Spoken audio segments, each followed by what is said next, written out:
Hello students, immune system के इस video में आज हम एंटीजन्स और एंटीबॉडीज़ स्टडी करेंगे।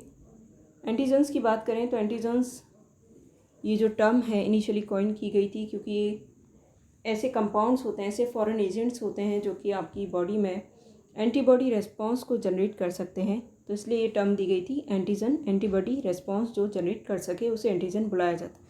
लेकिन अब एंटीजन वो एक एजेंट है, फॉरेन एजेंट जनरली, जो कि टी सेल रिसेप्टर या एंटीबॉडी मॉलिक्यूल के साथ स्पेसिफिक बाइंडिंग जो है वो शो कर सकता है। अभी एंटीबॉडी मॉलिक्यूल या तो मेम्ब्रेन बाउंड हो सकता है या सॉल्युबल हो सकता है। तो antigen is any agent which is capable of binding N antibody और अ TCR। तो उसकी ये जो कैपेबिलिटी है, एबिलिटी है, वो एंटीजेनिसिटी कहलाती है। इसी तरह एक और टर्म यूज़ की जाती है, उसे हम इम्यूनोजन बुलाते हैं। इम्यूनोजन भी एंटीजेनिक होते हैं, यानी वो भी एंटीजन्स के समान बाइंडिंग शो करते हैं एंटीबॉडीज़ के साथ, लेकिन उनमें एक खास बात होती है कि वो जब भी बाइंडिंग शो करेंगे हमेशा एक इम्यून रिस्पॉन्स जो है वो जनरेट होगा। तो immunogen is an antigen that causes an immune response to be generated. तो वो इम्यूनोजन्स हैं और एंटीजन्स केवल बाइंडिंग शो करते हैं। ये आवश्यक नहीं है कि उनकी बाइंडिंग से हमेशा एक इम्यून रिस्पॉन्स जनरेट हो। तो सभी इम्यूनोजन्स एंटीजन्स हैं, लेकिन ये आवश्यक नहीं कि सभी एंटीजन्स इम्यूनोजन्स हों।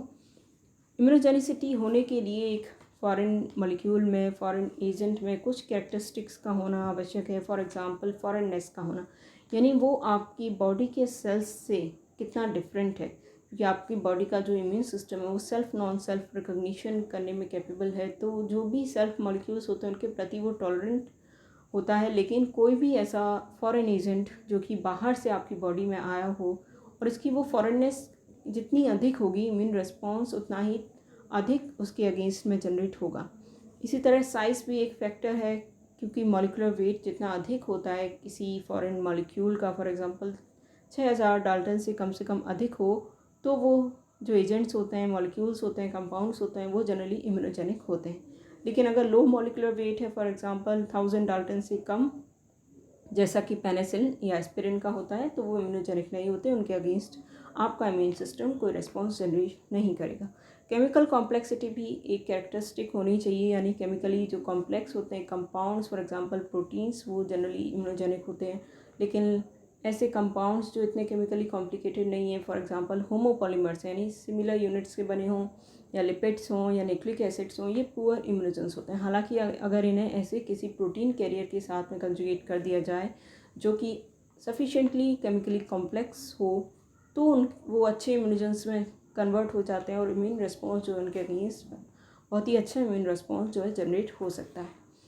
डोसेज और रूट ऑफ एडमिनिस्ट्रेशन भी डिटरमिन करते हैं एक इम्यूनोजन की इम्यूनोजेनिसिटी। अगर मान लीजिए उसकी डोज जो आपकी बॉडी में गई है वो कम है, तो हो सकता है उसके अगेंस्ट इम्यून रिस्पॉन्स जनरेट ना हो पाए। लेकिन जितनी ज़्यादा डोसेज अगर उसकी दी जाएंगी आपकी बॉडी में, जितनी बार वो प्रवेश करेगा और जितनी ज़्यादा क्वांटिटी में, तो उसके अगेंस्ट आपकी बॉडी का इम्यून सिस्टम एक स्ट्रॉन्ग इम्यून रिस्पॉन्स जरूर देगा। रूट ऑफ एडमिनिस्ट्रेशन अगर हम देखें तो मान लीजिए सबक्यूटेनियसली जब आपको एंटीजन्स एडमिनिस्टर किए जाते हैं, दिए जाते हैं, आपकी बॉडी में इंजेक्ट किए जाते हैं, तो स्किन में जो लैंगरहैंस सेल्स प्रेजेंट होते हैं जो कि APCs का फंक्शन करते हैं, एंटीजन प्रेजेंटिंग सेल्स होते हैं, तो उनके वजह से, उनके प्रेजेंस की वजह से, एंटीजन्स का इंटरेक्शन जब उनके साथ में होता है, तो उस वजह से एक स्ट्रॉन्ग इम्यून रिस्पॉन्स देखने को मिलता है। इसलिए जनरली जो वैक्सीनेशन है वो सबक्यूटेनियसली किया जाता है। तो डोज और साथ में रूट ऑफ एडमिनिस्ट्रेशन क्या है ये भी डिटरमिन करती है इम्यूनोजेनिसिटी को।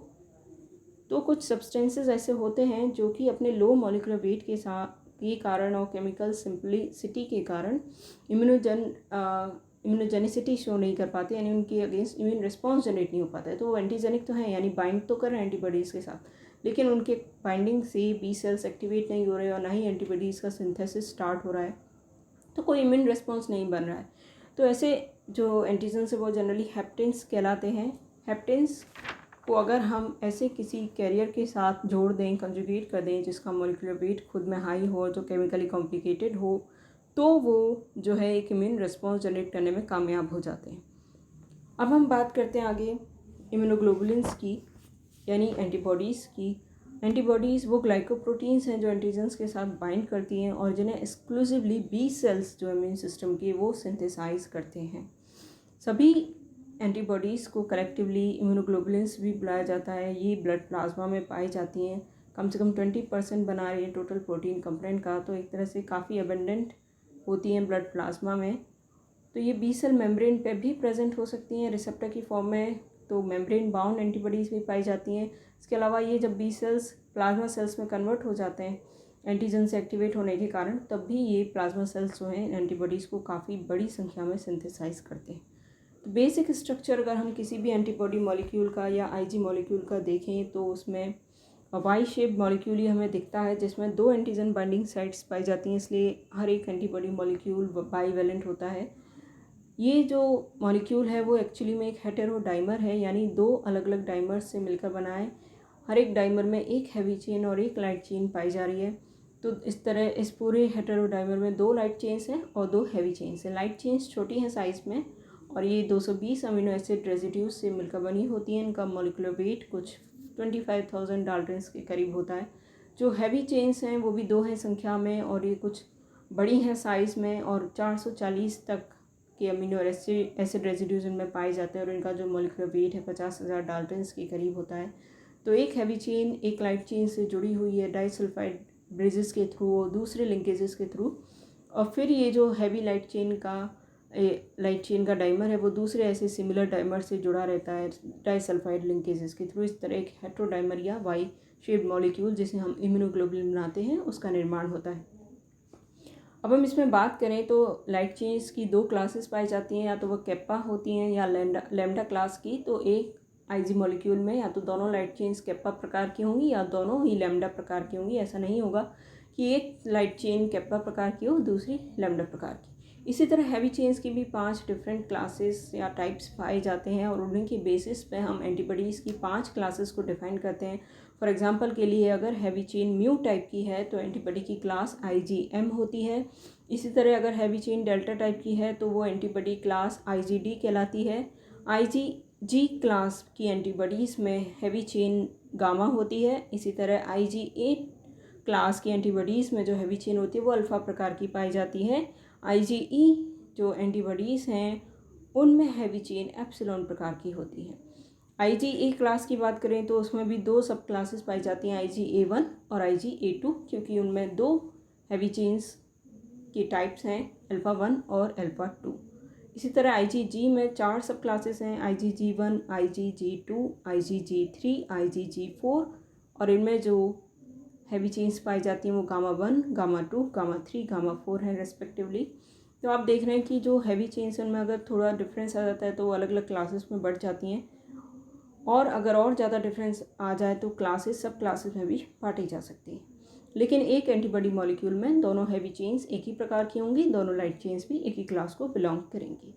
अब हम देखते हैं कि दोनों ही लाइट और हैवी चेन्स में एक एन टर्मिनल एंड होता है, एक सी टर्मिनल एंड होता है जनरली, जो कि पॉलीपेप्टाइड चेन्स में देखने को मिलता है। तो जो एन टर्मिनल एंड है दोनों ही लाइट और हैवी चेन्स का, वहाँ पर वेरिएबल सीक्वेंसेस पाए जाते हैं, और ये वेरिएबल सीक्वेंसेस जो होते हैं दोनों ही लाइट चेन और हैवी चेन्स के, ये मिलकर एंटीजन बाइंडिंग साइट बनाते हैं। इसके अलावा बाकी का जो रीजन है लाइट चेन्स का हो या हैवी चेन्स का हो उसे हम कांस्टेंट रीजन कहते हैं।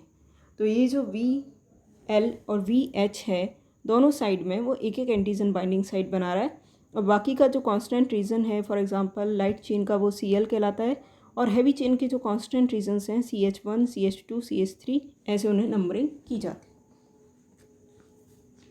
तो ये जो एंटीजन बाइंडिंग साइट्स हैं यही हैं जो कि एंटीजन्स को जो है बाइंड करती हैं। अब हम बात करते हैं कि डिफरेंट क्लासेस की। तो जैसा मैंने आपको बताया कि 5 डिफरेंट क्लासेस जो है मैमल्स में रिकॉग्नाइज की गई हैं एंटीबॉडीज़ की हैवी चेन्स के बेसिस पर, टाइप ऑफ हैवी चेन के बेसिस पर। पहली क्लास होती है IgG की, जो कि सबसे ज़्यादा अबेंडेंट IG है सीरम में, यानी सबसे ज़्यादा प्रोपोर्शन में जो इम्यूनोग्लोबुलिन या एंटीबॉडी सीरम में पाई जाती है वो IgG होती है। 80% तक बनाती है टोटल सीरम IG का। तो जैसा हमने बताया कि 4 प्रकार की जो इसकी सब क्लासेस होती हैं ह्यूमन में, IgG1, G2, G3 और G4। तो इनमें जो गामा चेन है उसमें थोड़ी सी डिफरेंसेस पाए जाते हैं सीक्वेंसेस में। हाफ लाइफ जो होती है जनरली IgG इम्यूनोग्लोबुलिन की भी 23 डेज होती है, और यानी कि ये सबसे ज़्यादा परसिस्ट करने वाली इम्यूनोग्लोबुलिन आइसोटाइप है। ये अकेली ऐसी क्लास है इम्यूनोग्लोबुलिन की जो कि प्लेसेंटा को भी क्रॉस कर सकती है। तो मदर से जो फीटस में इम्यूनोग्लोबुलिन्स ट्रांसफ़र होती हैं जिनके कारण फीटस को इम्यूनिटी मिलती है कुछ डिजीज़ के अगेंस्ट, वो यही क्लास है एंटीबॉडी की आईजीजी। आईजीएम की बात करें तो आईजीएम वो एंटीबॉडी है जिसमें म्यू टाइप की हैवी चेन पाई जाती है और वो पहली क्लास एंटीबॉडी की जिसको बी सेल जो है डेवलपिंग बी सेल बनाना शुरू करता है। इसका जो एक तरह का परसेंटेज है वो 5 to 10% के करीब होता है टोटल सीरम आईजी में। और ये जो है बी सेल्स के सरफेस पर भी पाई जाती है, यानी मेम्ब्रेन से भी बाउंड रहती है आईजीडी के साथ, जहाँ पर ये बी सेल रिसेप्टर बनाती है एक तरह से। तो आईजीएम जनरली जो है पेंटामेरिक फॉर्म में पाई जाती है और उसमें 5 ऐसी आईजीएम जो हैं आपस में जुड़ी रहती हैं एक जे चेन के द्वारा, जॉइनिंग चेन के द्वारा। हाफ लाइफ जो आईजीएम मॉलिक्यूल की वो करीब 5 दिन की तकरीबन होती है। और ये पहली ऐसी इम्यूनोग्लोबुलिन क्लास है जो कि प्राइमरी रिस्पॉन्स में सिंथेसाइज की जाती है, यानी एंटीजन के साथ जब पहली बार इम्यून सिस्टम का इंटरेक्शन होता है तो जो प्राइमरी रिस्पॉन्स हमारा इम्यून सिस्टम जनरेट करता है उसमें सबसे पहले आईजीएम का सिंथेसिस किया जाता है। तो ये पहली आईजी है जो कि फीटस के द्वारा या जो अभी अभी जिस बच्चे ने जन्म लिया है नियोनेट ने, उसमें भी सबसे पहले आईजीएम एंटीबॉडी ही सिंथेसाइज की जाती। इसके बाद बात करें तो आईजीए क्लास आती है जो कि 10 से 15% कंस्टिट्यूट करती है टोटल आईजी का सीरम में, और ये जनरली एक्सटर्नल सिक्रीशंस में अबंडेंट होती है। फॉर एग्जांपल ब्रेस्ट मिल्क में आईजीए पाई जाती है, सलाइवा, टीयर्स और जो म्यूकस होते हैं ट्रैक्ट्स के, डाइजेस्टिव ट्रैक्ट हो या ब्रोंकियल ट्रैक्ट हो, वहाँ वो जो म्यूकस है यानी सिक्रीशन है म्यूकस सिक्रीशन, उसमें भी आईजीए एंटीबॉडी अबंडेंट होती है। इसमें भी 2 सब क्लासेस पाई जाती हैं, IgA1 और IgA2। इसकी हाफ लाइफ होती है 5.5 डेज़ और ये मोनोमेरिक होती है। लेकिन जो सिक्रीटरी IgA है यानी ऐसी IgA जो कि सिक्रीशंस में पाई जा रही है वो डाइमर या टेट्रामर भी हो सकती है, जहाँ वो एक जे चेन द्वारा जो है जुड़े रहते हैं। तो IgA वो एंटीबॉडी है जो पहला दूध होता है किसी माँ का बच्चे को जन्म देने के बाद जो वो उसे पिलाती है, कोलोस्ट्रम जिसे बुलाया जाता है, उसमें ये मेजर इम्यूनोग्लोबुलिन IgA जो कि पाई जाती है। इसलिए एक तरह से ये नवजात शिशु को जो है major source of protection provide करती है पैथोजेंस के अगेंस्ट। IgE की बात करें तो IgE क्लास में एप्सिलॉन हैवी चेन पाई जाती है और ये इमीडिएट हाइपर सेंसिटिविटी रिएक्शंस के लिए रिस्पॉन्सिबल इम्यूनोग्लोबुलिन है, यानी कि जो भी आपने एलर्जिक रिएक्शंस या hay fever, asthma, anaphylactic shock जो रिएक्शंस होती हैं उनके लिए ये रिस्पॉन्सिबल होता है। इसके बाद है IgD बहुत ही कम मात्रा में पाई जाती है, केवल 0.2% of total IG in serum, और ये भी मेम्ब्रेन से जनरली बाउंड रहती है आईजीएम के साथ में और बी सेल रिसेप्टर का एक पार्ट बनाती है। इसका कोई बायोलॉजिकल अफेक्टिव फंक्शन अभी तक जो आइडेंटिफाई नहीं किया गया।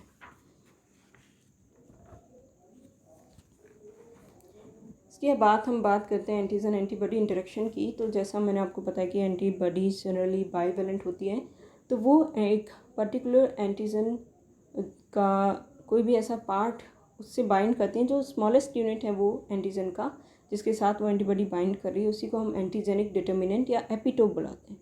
और करस्पॉन्डिंग रीजन जो कि एंटीबॉडी पे मौजूद है जो कि एपिटोप के साथ बाइंडिंग कर रहा है उसे हम पैराटोप बुलाते हैं। तो एक एंटीजन के सरफेस पे जो नंबर है एपिटोप्स का वो बहुत अधिक हो सकता है और वही उसकी वैलेंस कहलाती है, यानी वैलेंस डिटरमाइन कर रहा है कि एक एंटीजन कितनी एंटीबॉडीज़ को बाइंड कर सकता है। अगर एक एंटीजन के सरफेस पर एक से अधिक एपिटोप्स पाए जा रहे हैं तो उससे सर्टेनली कई सारी एंटीबॉडीज़ जो हैं बाइंड कर सकती हैं और वही उसका वैलेंस है। तो अगर एक ही एपिटोप है तो एंटीजन को मोनोवेलेंट बुलाते हैं, लेकिन जनरली एंटीजन्स पॉलीवेलेंट होते हैं, यानी उनमें सेम एपिटोप की एक से अधिक कॉपीज़ पाई जाती हैं और उन एपिटोप्स के साथ एक एंटीबॉडीज़ जो है वो बाइंड कर सकती है। तो जो बाइंडिंग है या इंटरेक्शन है एक तरह से एंटीजन और एंटीबॉडी के बीच में, वो एक एंजाइम सबस्ट्रेट का जो कॉम्प्लेक्स होता है उसके फॉर्मेशन की तरह उसके एसोसिएशन को रिजेंबल करता है कि उनके बीच में जो बाइंडिंग होती है वो नॉन कोवेलेंट होती है और mainly van der Waals force, electrostatic forces और हाइड्रोफोबिक फोर्सेस इन सब पर डिपेंड करती है। तो कोई भी एसोसिएशन जो एंटीबॉडीज़ का एंटीजन्स के साथ में हो रहा है उसे हम उसकी एफिनिटी के बेसिस पे डिफाइन कर सकते हैं। अगर हाई एफिनिटी है इस एसोसिएशन की तो इसका मतलब एंटीबॉडीज़ और एंटीजन का जो ये बाइंडिंग है वो काफ़ी स्ट्रॉन्ग है, काफ़ी टाइट है और अगर वीक एफिनिटी है, लो एफिनिटी है, तो इसका मतलब एंटीजन को एंटीबॉडी ने काफ़ी वीकली बाइंड किया है, काफ़ी लाइटली बाइंड किया और उनको काफ़ी आसानी से एक दूसरे से अलग किया जा सकता है। इसी तरह एक टर्म होती है एविडिटी। एविडिटी से मतलब होता है जो मल्टीवैलेंट एंटीजन्स होते हैं, यानी एक ऐसे एंटीजन्स जिनमें एक से अधिक एपिटोप्स पाया जा रहा है और जो एंटीबॉडीज़ के साथ उनकी इंटरेक्शन है वो एविडिटी कहलाती है। फॉर एग्जांपल के लिए अगर आईजीएम एंटीबॉडीज़ की बात करें तो वो जो उनकी पेंटामेरिक फॉर्म होती है उसमें 10 एंटीजन बाइंडिंग साइट्स होती हैं और उनकी जो बाइंडिंग होगी एंटीजन के साथ में उसकी एविडिटी हायर होगी किसी और एंटीबॉडी क्लास के मुकाबले। तो यही एविडिटी है। और जब एंटीजन एंटीबॉडीज़ आपस में इंटरेक्ट करते हैं, बाइंड करते हैं, इम्यून कॉम्प्लेक्सेस को फॉर्म करते हैं, तो इन इम्यून कॉम्प्लेक्सेस को आपकी बॉडी में जो फेगोसाइट्स हैं वो जनरली इनको रिमूव कर देते हैं। इस प्रकार आपकी जो एंटीबॉडीज़ हैं पैथोजन के अगेंस्ट आपकी बॉडी को एक प्रकार से प्रोटेक्शन जो है वो प्रोवाइड करती हैं।